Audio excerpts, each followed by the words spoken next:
নমস্কার বন্ধুরা, সবাই কেমন আছেন? চলে এসেছি আবার নতুন আর একটা রান্নার ভিডিও নিয়ে। তো শরীরের অবস্থাটা খুব একটা ভালো নেই, কারণ প্রচণ্ড ঠান্ডা লেগেছে। আর গলার অবস্থা শুনে বুঝতেই পারছেন আপনারা, গলাটা একদম ভেঙে গেছে। তো নর্মালি ভাবলাম যে আজকে একটা তরকারি করব, সেটা হচ্ছে আলু পটল আর চিংড়ি মাছ আছে, তাই দিয়ে একটা তরকারি করব। তো সেটাই ভাবলাম যে আপনাদের সঙ্গে শেয়ার করি। তো দেখতেই পেলেন, প্রথমে আমি কড়াইতে তেলটা বেশ গরম হলে প্রথমে ডুমো ডুমো করে কেটে রাখা আলুটাকে প্রথমে ভেজে তুলে নিয়েছি, তারপরে পটলটাকেও ভেজে তুলে নিয়েছি, আর তারপরে ওই তেলেই চিংড়ি মাছটাকেও ভেজে তুলে নেব।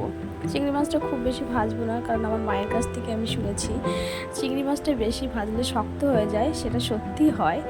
তো এই জন্য চিংড়ি মাছটা খুব বেশি ভাজলাম না। তো কড়াইতে এবার তেল দিয়ে দুটো তেজপাতা আর একটু শুকনো লঙ্কা গোটা জিরে দিয়ে একটু নেড়ে চেড়ে নিয়ে এবার আমি কিন্তু পেঁয়াজ বাটাটা দিয়ে দেবো।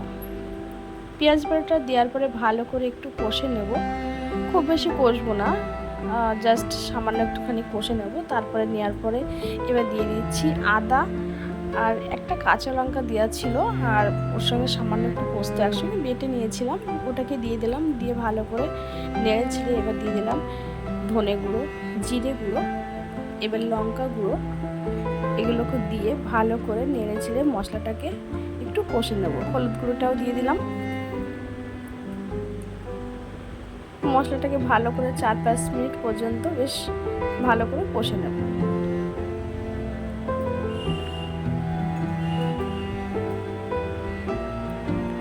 আর মশলা কষা হয়ে গেলে এবার দিয়ে দিচ্ছি একটু সামান্য, পুরো কষা হয়নি তবু দিয়ে দিচ্ছি সামান্য একটু লবণ। তারপর লবণগুলো দিয়ে আলুগুলো আগে দিয়ে দিচ্ছি, কারণ আলুগুলো আগে না দিলে না আলুটা সিদ্ধ হতে চাইবে না, তো সেই জন্য আগে দিয়ে দিলাম আলুটা।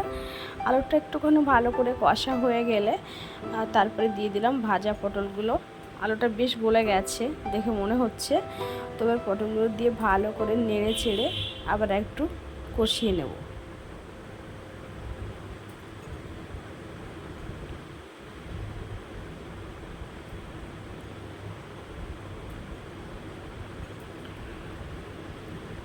এবার কিন্তু মশলাটা পুরো কষা হয়ে গেছে, দেখতে পেলেন যে ওপরে কিন্তু তেলটা পুরো ভেসে উঠেছে। এবার কিন্তু আমি পরিমাণ মতো জলটা দিয়ে দেবো, কারণ একদম কষা তো হবে না, একটু গামাখা গামাখা ঝোল হবে।